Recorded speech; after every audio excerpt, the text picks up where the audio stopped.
Well, hello, hello, hello, hello. Welcome to the Tao Manifesting Tarot reading, the most unusual tarot reading anywhere. And it is for a couple of obvious reasons. First of all, we focus on manifesting because I've done tarot for over 20 years. And from my experience, tarot really doesn't predict anything. What it is extremely good at is predicting something like the possibilities are.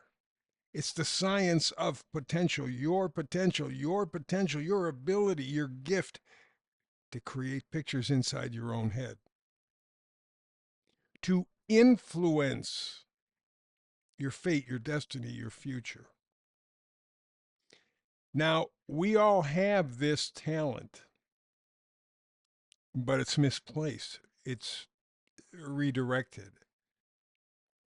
You know, people like John D. Rockefeller, the man who really created our education system back in the early 1900s, said, I want a nation of stupid people. Well, what he said was, I want a nation of workers, not thinkers. Same difference. Just smart enough, as George Carlin said, to operate the machinery, but not smart enough to ask real questions. So to manifest, it has to come from within inside of you. None of the technical crap that we have surrounding us is of benefit. In fact, it's actually negative in how it affects us. So the pictures, the sounds, the sights, the touch, the taste, the smell, whatever it is, has to come from within you and then move out into the world. That's the flow from coming from you outward, not the other way around. And that's the way things mostly work, coming from out there, affecting us or infecting us. So that's what is one of the things that separates this tarot reading from any other. No rainbows, no unicorns, no fantasy. We are in a profoundly serious time in human history, at least as far as the last 7,000 years. You get past 7,000 years, you hit the Younger Dryas and all kinds of cataclysmic things, and then there's some kind of civilization or civilizations even before that. Well, we've lost most of that, or at least the real solid understanding of any of that. So we have to go back only 7,000 years. And in the last 7,000 years, we have not been in this position. We are literally on the precipice, looking over the edge of the end of our species. And we're going to do it to ourselves more than likely. Oh, yeah, there's a possibility of some sort of flares from the sun, which could have a profound effect, or some asteroid or something coming from outer space, or volcanoes, or yeah, there's that. But then there's what we're doing to ourselves. How about this robot revolution? It will diminish human beings to being meaningless, useless. You won't have a purpose. And for a human being, not having purpose, not having direction is death. Of course, on the other hand, we also have the very distinct potential of blowing ourselves up with atomic war. So we're right at this point where this tarot reading is not playing games. If you are looking for the rainbows and unicorns and that kind of crap, it ain't here. I'm right now looking at the astrology because I do astrology and numerology, done them for 50 years, and it's part of the reading. That's part of what makes this reading different. It's the tarot, which I've done for 20 years, and the numerology and astrology, which I've done for 50, that I marry together so I create a good, solid, clear picture in your mind. Nothing vague about it. Tarot's about frequency. Actually, if you get right down to it, everything's about frequency. But I want to combine these things so that you understand. Like I said, I've done tarot for 20 years. I've done astrology, numerology for 50. I've worked and know many really good astrologers. But when you get done with a reading with them, myself included, by the way, whew, there are too many parts and pieces floating around. You got the moon to worry about. You got all the planets, and then you got the different houses, and you got the different aspects, and you got the time and things moving. And this. So by the time you're done with the readings, the person you're doing the reading for goes, what am I supposed to get out of this? Well, with this arrangement, tarot, supported by numerology and astrology, it's real clean, real clear, and we need that kind of thing. Today, for example, the Tao Manifesting Tarot reading's all about being alone again, naturally. There was a song, I think in the 70s, late 60s, 70s, Alone Again Naturally. Well, that's where we find ourselves. Another word for that, by the way, is orphaned. And I think this is more of a realization. I think it's been a fact for most of our lives. We're alone again, naturally. We're orphaned by society. The people who we trusted, the people who we believed in, the people who we foolishly gave all of our power to, have been lying to us in every way, in every way. The man who ran the CIA in the 1980s, and I can't remember his name right now, but he told Congress, we know our job is done when everything Americans believe is a lie. We're kind of at that point right now. The last few years have really been removing those rose-colored glasses and seeing the world for what it is, and it don't look good. So the idea of being alone again naturally fits. We come into this life alone. We're going to leave alone, and that's just the way. And for a lot of people, coming to this realization is, well, it's brutal.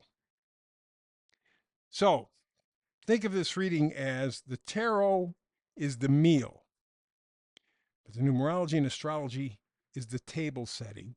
It's a big meal, your favorite meal, whatever it is you like the most. Lay out a beautiful table, candles, and just whatever. Just laying out a gorgeous presentation. And then the tarot message is the meal that you're going to enjoy.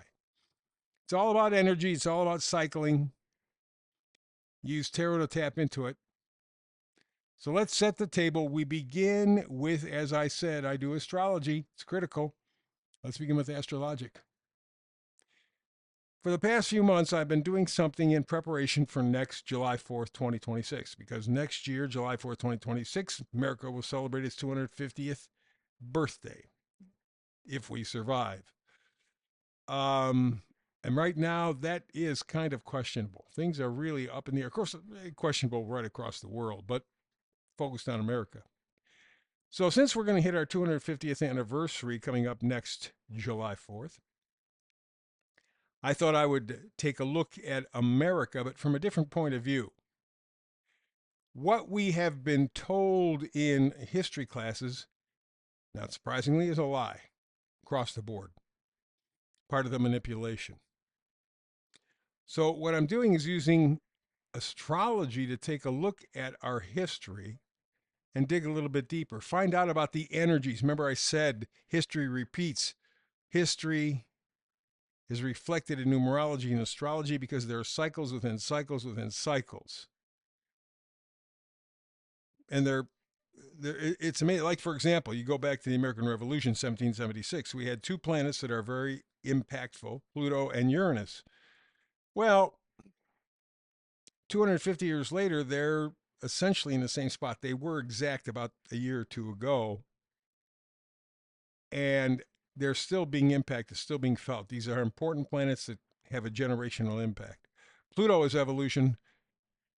Uranus is revolution. Where are we right now?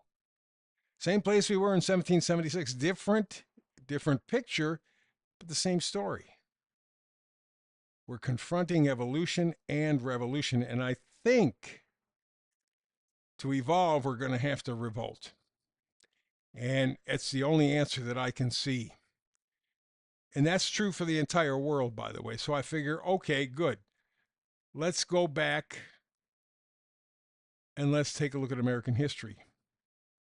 When that happens, if you've been following us, you see the power of central banking. started with the Middle Ages, and it started with the European Jewish bankers. They took over England. The Bank of England is their own creation. It's not owned by the king or queen, although they're shareholders, I'm sure. But the bankers wanted to create this Bank of England because it sounds important. Well, guess what? The colonies, the United States American colonies, they came primarily from England at this point anyway, in the 1700s.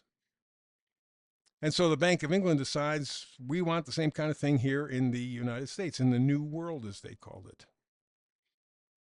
They tried a couple of times and failed. A couple of presidents messed with them, stopped them, and were killed for it.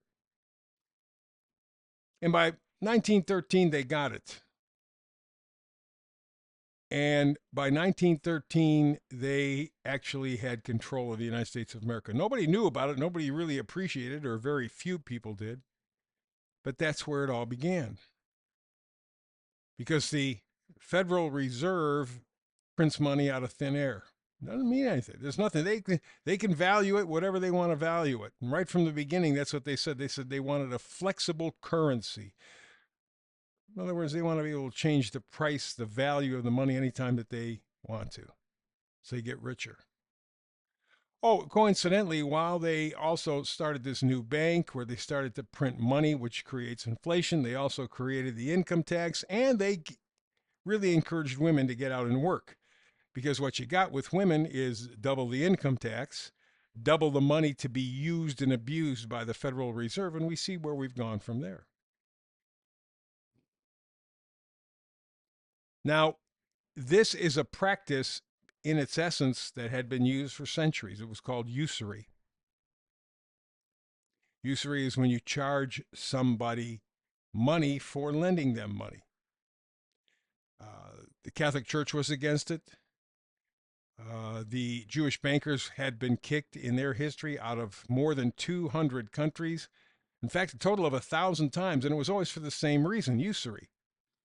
1700, you get little Adam Smith guy here says, well, usury has a bad name. Let's change the name. Let's call it capitalism. And so that's what the American colonists bought into. But 1913, the sale price for the United States of America was determined.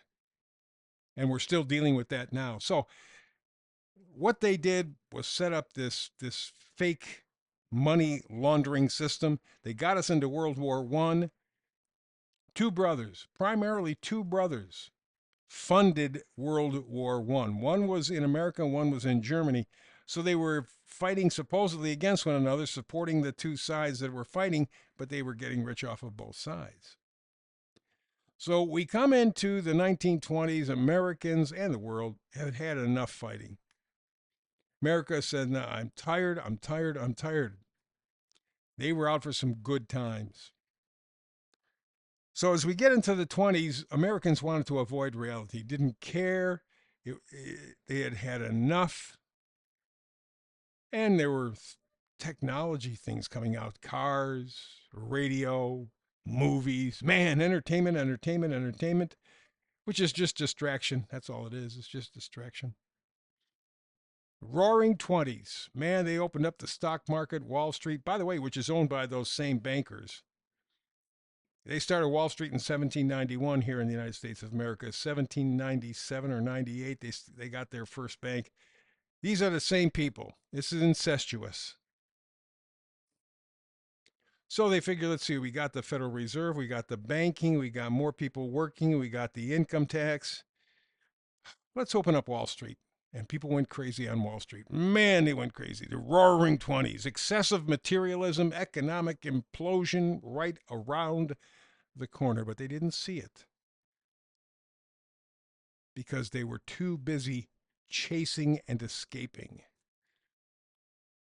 That's about to change. But that's basically 1925, 1930 was this great, run like hell to party. But the bill was about to come due. Taking a look at the astrology, let's see, we got Jupiter, Saturn, Uranus, Neptune, all in fire signs. Man, no wonder the 1920s were called the Roaring Twenties, because when you have 4 of these major planets in fire, whoa, there's nothing to stop you. Nothing to stop you. And fire primarily focused on the individual. So it was people going out of their way, full tilt, to party hardy and give a damn about the future. Couldn't care less. Well, that was all about the change, and we'll talk about that tomorrow. Let's do the meme for today. 1997, a 14-year-old Nate Zoner got 43 out of 50 ninth graders to vote in favor of banning dihydrogen monoxide. Sounds like it should be banned, right? Dihydrogen monoxide. You know what that is? That's H2O, water. So what you have here is that you can lead people to false conclusions real easily, and especially if you use the word science. Remember, you got to follow the science. Didn't they tell us that 4 or 5 years ago? Follow the science. Trust the scientists. Well, 1997, this 14-year-old showed you what a bunch of sheep we are. And we can be sold anything just depending how it is marketed. Dihydrogen monoxide. And most of the kids said, yeah, we have to get rid of it. Let's move to the missing link. First day of homeschooling, I had to throw this in. First day of homeschooling, the top 3 rules: there's no virus, all vaccines are toxic, and never trust the media or the government. That's why I'm a big fan of homeschooling. It's true. Let's get to the tarot stuff. How can we begin with the Tower card? People think destruction. It is. It's upheaval.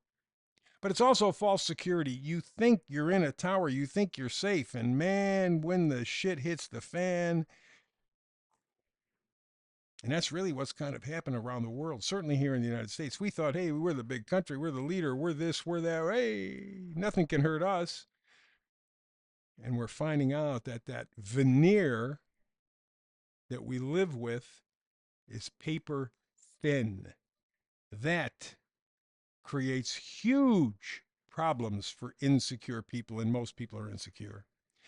We move on to the Two of Swords. Okay, 2 is always decisions. Swords are truth, data, information. And you see this gal here, arms across her heart. She doesn't want to feel anything. She doesn't want to see anything. She's got that little blinded, folded stuff. She doesn't need to. Right behind her is this big lake or ocean or whatever the hell it is.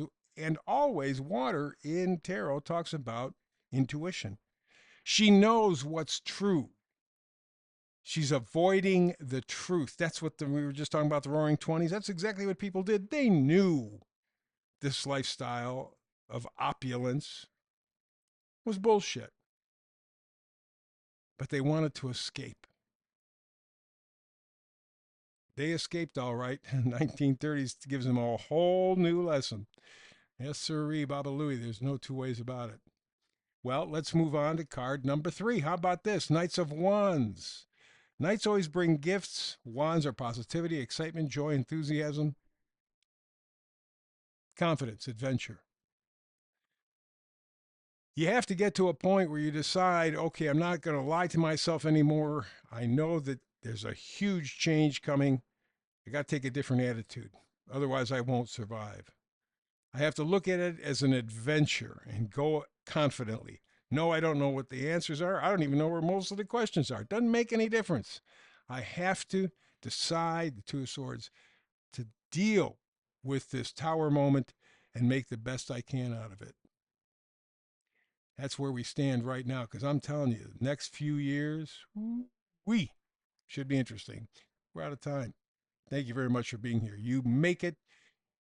Without you, it's not worth it. So thank you very much. Also, please like and subscribe. Very important. So between now and the next time you and I do this manifesting tarot thing together, peace and blessings.